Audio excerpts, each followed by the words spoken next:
ಎಲ್ರಿಗೂ ಶುಭ ಸಂಜೆ. ಬಹುಶಃ ಇರುವಕ್ಕಿಯ ಕ್ಯಾಂಪಸ್ನ ಇತಿಹಾಸದಲ್ಲಿ ಇದೊಂದು ನೆನಪಿಡತಕ್ಕಂಥ ದಿನ. ಅಷ್ಟು ಚೆನ್ನಾಗಿ ಥರ್ಡ್ ಇಯರ್ಸ್ನವರು ಈ ಪ್ರೋಗ್ರಾಮ್ ಅನ್ನು ಆಯೋಜನೆ ಮಾಡಿದ್ದಾರೆ. Hats off to third years.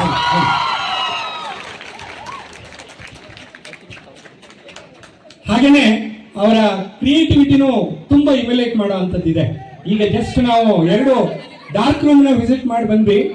ಬಹುಶಃ ನೀವೆಲ್ಲರೂ ಅಲ್ಲಿಗೆ ಹೋದ್ಮೇಲೆ ನಿಮಗೆ ಅನ್ಸುತ್ತೆ ಎಷ್ಟು ಕ್ರಿಯೇಟಿವ್ ಅರೇಂಜ್ಮೆಂಟ್ ಅನ್ನು ಮಾಡಿದ್ದಾರೆ ಅಂತ. Hats off to that arrangement also. Thank you sir, thank you. ನಾನು ಅನ್ಕೋತಾ ಇದ್ದೆ ಇಷ್ಟೆಲ್ಲ ಚೆನ್ನಾಗಿ ಹೀಗೆ ರೆಡಿಯಾಗಿ ಬರ್ತಾರೆ, ಇಷ್ಟೊಂದು ಚೆನ್ನಾಗಿ ಪ್ರೋಗ್ರಾಮ್ ಆಗ್ತಾ ಇದೆ ಅಂದ್ರೆ ಒಂದು ಡ್ರೋನ್ ಶೂಟಿಂಗ್ ಮಾಡಿಸ್ಬೋದಿತ್ತು, ನೀವು ಮುಂಚೆ ಹೇಳಬೇಕಿತ್ತು ಅಂತ ಹೇಳ್ತಾ ಇದ್ದೆ. ತುಂಬಾ ಚೆನ್ನಾಗಿ ಮಾಡಿದ್ದೀರಾ ಪ್ರೋಗ್ರಾಮು, ಎಲ್ಲರೂ ಯೂನಿಕ್ ಆಗಿದ್ದೀರಾ. ಇದೇ ರೀತಿಯಾದಂತಹ ಯೂನಿಟಿ, ಈ ಯೂನಿಟಿ ಎಲ್ಲೋದ್ರೂ ಇರಬೇಕು. ನೀವು ಈ ಇದು ಬರುತ್ತೆ, ಡಿಫೆನ್ಸ್ ಸ್ಕೂಲ್ ಬರುತ್ತೆ ಬಿಜಾಪುರಲ್ಲಿ, ಸೈನಿಕ್ ಸ್ಕೂಲ್ ಇದರ ಅವ್ರ ಸ್ಕೂಲ್ ಕೇಳಿ ಯೂನಿಟಿ ಅಂದ್ರೆ ಹೇಗಿರುತ್ತೆ ಅಂತ. ಯಾಕೆ ಅಂತಂದ್ರೆ ಅವರ ಸ್ಕೂಲಿನ ಅಲ್ಯೂಮಿನಿ ಅಸೋಸಿಯೇಷನ್ ಮ್ಯಾಗಝೈನ್ ನ ಫಸ್ಟ್ ಡಿಸೈನ್ ಮಾಡಿ ಪ್ರಿಂಟ್ ಮಾಡಿದ್ದು ನಾನು ಅಲ್ಯೂಮಿನಿ ಅಲ್ಲ, ರೈಟ್, ಆದ್ರೆ ಮಾಡಿದ್ದೆ. ಹಾಗಾಗಿ ಅವ್ರದ ಯೂನಿಟಿ ಅನ್ನೋಂಥದ್ದು ಹೇಗಿರುತ್ತೆ ಅಂತ ಗೊತ್ತು. That is one of the thing which you can emulate. So ಆ ಥರದನ್ನ ನೀವು ಎಮ್ಯುಲಿಯೇಟ್ ಮಾಡಬಹುದು. Compare to all other graduates, agri graduates unity ಈಗಲೂ ಚೆನ್ನಾಗಿದೆ, ಇಲ್ಲ ಅಂತಲ್ಲ, ಇನ್ನೂ ಚೆನ್ನಾಗಿ ಇರುವಕ್ಕೆ ಬ್ಯಾಚ್ ಇನ್ನೂ ಚೆನ್ನಾಗಿ ಮಾಡಬಹುದು ಅಂತ. ಬಹಳಷ್ಟು ನ್ಯೂನ್ಯತೆಗಳ ಮಧ್ಯೆ ನೀವು ಬೆಳೆದಿದ್ದೀರಾ. ಪ್ರಾಬ್ಲಮ್ಸ್ ಇದೆ ಕ್ಯಾಂಪಸ್ ಅಲ್ಲಿ, ಈಗಲೂ ಇದೆ, ಹಿಂದೂ ಇತ್ತು. ಈ ಕಾರ್ಯಕ್ರಮ ಆಯೋಜನೆ ಮಾಡಬೇಕಾದ್ರೂ ನನಗೆ ಬಹಳಷ್ಟು ಜನ ವಾಟ್ಸಪ್ ಅಲ್ಲಿ ಹೇಳಿದ್ರು, ನೀರಿಲ್ಲ, ನಾನು ಹೇಗೆ ಡ್ರೆಸ್ ಆಗಿ ಬರಲಿ ಅಂತ ಹಾಕಿದ್ರು.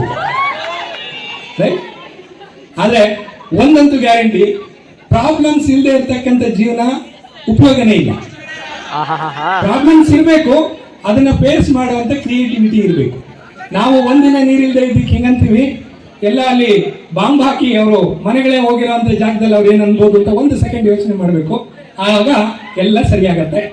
ಹಾಗಂತ ಹೇಳಿ ಡಿಪೆಂಡ್ ಮಾಡ್ಕೋತಿದ್ದೀನಿ ಅಂತ ಅನ್ಕೋಬೇಡಿ, ಅರೇಂಜ್ಮೆಂಟ್ ಅಂತೂ ಮಾಡ್ತಾ ಇರ್ತೀವಿ. ಆದ್ರೆ ನಿಮ್ಮ ಬ್ಯಾಚ್ಗಳ ಬಗ್ಗೆ ಮಾತಾಡಬೇಕು ಅಂತ ತುಂಬಾ ಇದೆ, ಆದ್ರೆ ಬಹಳಷ್ಟು ಟೈಮ್ ಆಗಿರೋದ್ರಿಂದ ಹೆಚ್ಚು ಮಾತಾಡಲ್ಲ. ರಾವೆ ಬಗ್ಗೆ ಬಹಳ ಹೇಳ್ತಾ ಇದ್ರು. ಖಂಡಿತವಾಗೂ ನನಗೆ 36 ವರ್ಷ ಸರ್ವಿಸು, ಜುಲೈಗೆ ರಿಟೈರ್ ಆಗ್ತಾ ಇದ್ದೀನಿ. 36 ವರ್ಷ ಸರ್ವಿಸ್ ಅಲ್ಲಿ I have seen the best ರಾವೆ. ಆದ್ರೆ ಇನ್ನೊಂದು ಪಾಯಿಂಟ್ ಏನು ಅಂತಂದ್ರೆ, ಇಲ್ಲಿ ವೇದಿಕೆ ಮೇಲೆ ಬಂದವರೆಲ್ಲ ರಾವೆ ಬಗ್ಗೆ ಹೇಳ್ತಾ ಇದ್ರು, ಯಾರು ಫಾರೆಸ್ಟ್ರಿ ವರ್ಕ್ ಎಕ್ಸ್ಪೀರಿಯನ್ಸ್ ಬಗ್ಗೆ ಹೇಳಲಿಲ್ಲ. ಯಾಕೆ ಹೇಳಲಿಲ್ಲ ಅಂದ್ರೆ ಅವ್ರು ಯಾರು ಫಾರೆಸ್ಟ್ರಿ ವರ್ಕ್ ಎಕ್ಸ್ಪೀರಿಯನ್ಸ್ ಫೀಲ್ಡ್ ಹೋಗಿರ್ಲಿಲ್ಲ. ಬಟ್ ನಾನು ಹೋಗಿದ್ದೆ. That is also one of the monumental work. ಫಾರೆಸ್ಟ್ರಿದು ಅಷ್ಟೇ ಚೆನ್ನಾಗಿದೆ, ಆದ್ರೆ ಪಬ್ಲಿಕ್ ಓಪನ್ ಇರಲಿಲ್ಲ, ಹಾಗಾಗಿ ಬಹಳಷ್ಟು ಜನಕ್ಕೆ ಗೊತ್ತಾಗಿಲ್ಲ. ಇನ್ನು ಮುಂದಿನ ದಿನಗಳಲ್ಲಿ ಅದನ್ನ ಇನ್ನೂ ಚೆನ್ನಾಗಿ ಮಾಡೋದಕ್ಕೆ, ವ್ಯವಸ್ಥೆಯನ್ನು ಮಾಡೋದಕ್ಕೆ ಇನ್ಫಾರ್ಮೇಶನ್ ಹೇಳಿದ್ದೀವಿ. ನಾನು ಈಗ ಹೊರಗಡೆ ಹೋಗ್ತಾ ಇರೋಂಥ ವಿದ್ಯಾರ್ಥಿಗಳಿಗೆ ಕೋರ್ಸ್ ತಗೊಳ್ಳೋದಕ್ಕೆ ಹೆಚ್ಚು ಅವಕಾಶ ಇರಲಿಲ್ಲ, ಆದ್ರೆ ಫಾರೆಸ್ಟ್ರಿ ಅವರಿಗೆ ತಗೊಂಡೆ. ಬಹಳ ವಿಶೇಷ ಅಂತಂದ್ರೆ, ನನ್ನ ಜೀವನದಲ್ಲಿ ಮೊದಲನೇ ಬಾರಿಗೆ ಇಷ್ಟೆಲ್ಲ ಓದಿದ್ರು ಸಹ ಟ್ರೈಬಾಲಜಿ ಅಂತ ಕೇಳಿದ್ದು ಫಸ್ಟ್ ಟೈಮ್ ಪದ ಕೇಳಿದ್ದು.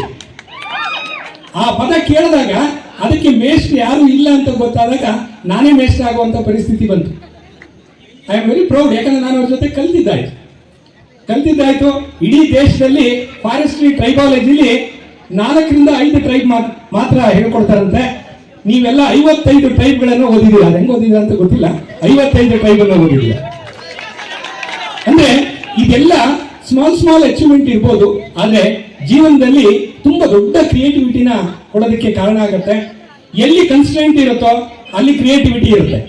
ಈಗ ನನಗೆ ಈ 2 ಹಾಲನ್ನು ನೋಡಿದಾಗ ಅನಿಸ್ತಾ ಇತ್ತು, ಇಷ್ಟೆಲ್ಲ ಕನ್ಸ್ಟೆಂಟ್ ಮತ್ತೆ ಇಷ್ಟು ಕ್ರಿಯೇಟಿವ್ ಆಗಿ ಕೆಲಸ ಮಾಡಿದಾರಲ್ಲ ಅಂತ. ಸೊ ನೀವು ಜೀವನದಲ್ಲಿ ಖಂಡಿತ ಸಕ್ಸಸ್ ಆಗ್ತೀರಾ, ಅದ್ರ ಬಗ್ಗೆ ಯೋಚನೆ ನನಗೇನಿಲ್ಲ, ರೈಟ್. ಆದ್ರೆ ಆ ಜೀವನದಲ್ಲಿ ಸಕ್ಸಸ್ ಆಗೋದನ್ನ ನೀವು ನಿಮ್ಮ ಜೂನಿಯರ್ಸ್ಗೂ ಕಟ್ಕೊಡ್ಬೇಕು. ಯಾಕೆ ಅಂತಂದ್ರೆ ಕ್ರಮೇಣ ಫೆಸಿಲಿಟಿಗಳು ಡೆವಲಪ್ ಆದಂಗೆ ಕ್ರಿಯೇಟಿವಿಟಿ ಕಡಿಮೆ ಆಗ್ತಾ ಹೋಗುತ್ತೆ. ಇದೆರಡಕ್ಕೂ ವ್ಯತ್ಯಾಸ ಇದೆ. ನಾವು ಕನ್ಸ್ಟೆಂಟ್ ಅಲ್ಲೇ ಇದ್ದಂತ ಬ್ಯಾಚ್ JKVKಯಲ್ಲಿ, ಹಾಗಾಗಿ ಹೇಳ್ತಾ ಇದ್ದೀನಿ. ಸೊ ಹಾಗಾಗಿ ಆದಷ್ಟು ನಿಮ್ಮ ಜೂನಿಯರ್ಸ್ ಜೊತೆಗೆ ಟಚ್ ಅಲ್ಲಿದ್ದು ಅದನ್ನ ಕ್ರಿಯೇಟಿವಿಟಿನ ಕಂಟಿನ್ಯೂ ಮಾಡೋದಕ್ಕೆ ಹೆಲ್ಪ್ ಮಾಡಿ ಅಂತ ರಿಕ್ವೆಸ್ಟ್ ಮಾಡ್ಕೊತಾ ಇದ್ದೀನಿ. ಯಾಕೆಂದ್ರೆ ಇಲ್ಲಿ ತುಂಬಾ ಜೂನಿಯರ್ಸ್ ಇದ್ದಾರೆ. ಈಗ ನಾನು GKVK ಹೋದ್ರೆ ನನಗೆ ನನ್ನ ಕ್ಲಾಸ್ಮೇಟ್ಸು ಅಥವಾ ನಮ್ಮ ಹಿಂದೆ ಮುಂದೆ ಇದ್ದವರು ಯಾರು ಸಿಗಲ್ಲ, ನನ್ನ ಟೀಚರ್ಸು ಸಿಗಲ್ಲ, ರಿಟೈರ್ಡ್ ಆಗಿಬಿಟ್ಟಿದ್ದಾರೆ. ಆದ್ರೆ ನಿಮಗೆ ನೀವು ರಿಟೈರ್ಡ್ ಆಗೋವರೆಗೂ ನಿಮಗೆ ಟೀಚರ್ಸ್ ಇಲ್ಲೇ ಇದ್ದಾರೆ. ಸೊ ಯಾಕಂದ್ರೆ ಹೆಂಗ್ ಬ್ಯಾಚ್ ಸ್ಟಾರ್ಟ್ ಆಗಿದೆ. ಸೊ ಅದೊಂದು ಪ್ಲಸ್ ಪಾಯಿಂಟ್. ಇನ್ನೊಂದು ನನ್ನ ರಿಕ್ವೆಸ್ಟ್ ನಿಮ್ಮಲ್ಲಿ ಅಂತಂದ್ರೆ ಅಲ್ಯೂಮಿನಿ ಅಸೋಸಿಯೇಷನ್ ತುಂಬಾ ಸ್ಟ್ರಾಂಗ್ ಆಗಿ ಬಿಲ್ಡ್ ಮಾಡಿ. ಇರುವಕ್ಕಿಲ್ಲಿ ಈಗ ಪ್ರಾರಂಭ ಆಗಿದೆ, ತುಂಬಾ ಚೆನ್ನಾಗಿ ಬಿಲ್ಡ್ ಮಾಡಿ. I am very proud of my batch. ಯಾಕೆ ಅಂತಂದ್ರೆ ನಮ್ಮ ಬ್ಯಾಚ್ ಅಲ್ಲಿ ರೆಗ್ಯುಲರ್ ಗೆಟ್ ಟುಗೆದರ್ ಮಾಡ್ತೀವಿ. You have to see that get together. ಆ ರೀತಿ ಎಕ್ಸಾಂಪ್ಲರಿ ಆಗಿ ನಾವು ಗೆಟ್ ಟುಗೆದರ್ ಮಾಡ್ತೀವಿ. ಆದಷ್ಟು ನೀವು ಆ ರೀತಿಯಾದಂತಹ ಗೆಟ್ ಟುಗೆದರ್ಸ್ ಅನ್ನ ಅವಾಗ ಮಾಡ್ತೀರಿ. ಸೊ ಟೀಮ್ ಸ್ಪಿರಿಟ್ ಉಳಿಯುತ್ತೆ ಅನ್ನುವಂಥದ್ದು ಬಹಳ ಇಂಪಾರ್ಟೆಂಟು. ನೀವೆಲ್ಲರೂ ಸಹ ಯಾವುದೇ ಸಂದರ್ಭದಲ್ಲಿ ಯಾವುದೇ ರಿಕ್ವೈರ್ಮೆಂಟು ನಿಮ್ಮ ಪರ್ಸನಲ್ ಎಜುಕೇಶನಲ್ ಏನೇ ಇರಲಿ, ನಾವು ನಿಮ್ಮ ಜೊತೆ ಇದೀವಿ ಅಂತ ತಿಳ್ಕೊಳ್ಳಿ. ಯಾವಾಗ ಸಂಪರ್ಕ ಮಾಡಿದರೂ ಸಹ ನಿಮಗೆ ಅದಕ್ಕೆ ತಕ್ಕಂತಹ ಫೆಸಿಲಿಟಿನ ಮಾಡಿಕೊಡೋದಕ್ಕೆ ನನ್ನ ಕೈಲಾದಷ್ಟು ಪ್ರಯತ್ನ ನಾನು ಮಾಡ್ತೀನಿ. ಸೊ ಇದು ನಿಮ್ಮ ಮನಸ್ಸಲ್ಲಿ ಇಟ್ಕೊಳ್ಳಿ. ಯಾಕೆ ಇದನ್ನ ಹೇಳ್ತೀನಿ ಅಂದ್ರೆ ಕೆಲವೊಂದು ಸಾರಿ ಇಂಥ ಸಮಸ್ಯೆಗಳು ಬರುತ್ತೆ ಜೀವನದಲ್ಲಿ ಅಂತಂದ್ರೆ ಫ್ರೆಂಡ್ಸ್ ಹತ್ರನೂ ಹೇಳ್ಕೊಳಕ್ಕಾಗಲ್ಲ, ನಾವು ಫ್ಯಾಮಿಲಿ ಹತ್ರನೂ ಹೇಳ್ಕೊಳಕ್ಕಾಗಲ್ಲ. ಅಂಥ ಸಮಸ್ಯೆಗಳಿದ್ದಾಗ ಕೆಲವರು ಬೇಕಾಗ್ತಾರೆ. ಅಂಥ ಸಂದರ್ಭಗಳಲ್ಲಿ ಬಳಸಬಹುದು. ನಾನು ಇದುವರೆಗೂ ನನಗೆ ಯಾರ್ಯಾರು ತುಂಬಾ ಅಫಿಲಿಯೇಟೆಡ್ ಸ್ಟೂಡೆಂಟ್ಸ್ ಅಂತ ಇದ್ದಾರೆ ಜೀವನದಲ್ಲಿ, ಅವರೆಲ್ಲರ ಸಂಪರ್ಕ ಇದೆ ಕಳೆದ 30 ವರ್ಷದಿಂದ. ಅವರ ಮದುವೆ, ಮಕ್ಕಳು, ಮೊಮ್ಮಕ್ಕಳು ಎಲ್ಲರನ್ನೂ ನೋಡೋವರೆಗೂ ನಾವು ಟಚ್ ಅಲ್ಲಿ ಇದ್ದೀವಿ. That gives a very good bondage in between you and between the faculty also. ಈ ರೀತಿಯಾದಂಥದ್ದೊಂದು ವಿಶೇಷತೆಯನ್ನ ನೀವು ಕಟ್ಕೊಳ್ಳಿ. ನಿಮ್ಮ ಜೀವನ ತುಂಬಾ ಚೆನ್ನಾಗಿರಲಿ. ಯಾವುದೇ ರೀತಿಯಾದ ಮೇಲ್ಸ್ತರಕ್ಕೆ ಹೋದಾಗ ಸಹ ಸಣ್ಣ ಒಂದು ಸಹಾಯ ಮಾಡಿರ್ತಕ್ಕಂಥ ಸ್ನೇಹಿತರನ್ನ ಮರಿಬೇಡಿ. ಬಹಳ ಮುಖ್ಯ ಜೀವನದಲ್ಲಿ ಅದು. ಕೊನೆಯ ಕ್ಷಣಗಳಲ್ಲಿವರೆಗೂ ನಮ್ಮ ಜೊತೆಗಿರ್ತಕ್ಕಂಥವ್ರು ಅಂದ್ರೆ ಸ್ನೇಹಿತರು ಮಾತ್ರ, ಈ ಬ್ಯಾಚ್ ಮಾತ್ರ. ಸೊ ಅದರಿಂದ ಅದನ್ನ ಗಮನದಲ್ಲಿ ಇಟ್ಕೊಂಡು ಮುನ್ನಡೆಯಿರಿ. ನಿಮ್ಮ ಜೀವನ ಯಶೋಗಾಥೆಯ ಜೀವನ ಆಗಲಿ. ಆ ಯಶೋಗಾಥೆಯನ್ನ ದಾಖಲಿಸ್ತಕ್ಕಂಥ ಅವಕಾಶ ನನಗೆ ಸಿಗಲಿ ಅಂತ ಕೇಳ್ಕೊಳ್ತೀನಿ. ಯಾಕೆ ಅಂತಂದ್ರೆ ನಾನು ನಿವೃತ್ತಿ ಆದ ತಕ್ಷಣ ಮಾಡ್ತಾ ಇರ್ತಕ್ಕಂಥ ಮೊದಲನೇ ಕೆಲಸ ಅಂತಂದ್ರೆ ನನ್ನ ಸ್ಟೂಡೆಂಟ್ಸು ಎಲ್ಲೆಲ್ಲಿ ಅಚೀವ್ ಮಾಡಿ ತುಂಬಾ ಟಾಪ್ ಅಲ್ಲಿ ಇದ್ದಾರೆ ಅವರ ಲೈಫ್ ಹಿಸ್ಟ್ರಿನ 25 ಜನದ ವಿದ್ಯಾರ್ಥಿಗಳ ಲೈಫ್ ಹಿಸ್ಟ್ರಿನ ಮೊದಲನೇ ಬುಕ್ ನೆಕ್ಸ್ಟ್ ಇಯರ್ ಜನವರಿ ಒಳಗಡೆ ಬರುತ್ತೆ. ಸೊ ಆ ಬುಕ್ಕಿನ ಸೀರೀಸ್ ಅಲ್ಲಿ ನೀವು ಇರಿ ಅಂತ ಪ್ರಾರ್ಥಿಸ್ತಾ ಗುಡ್ ಬೈ.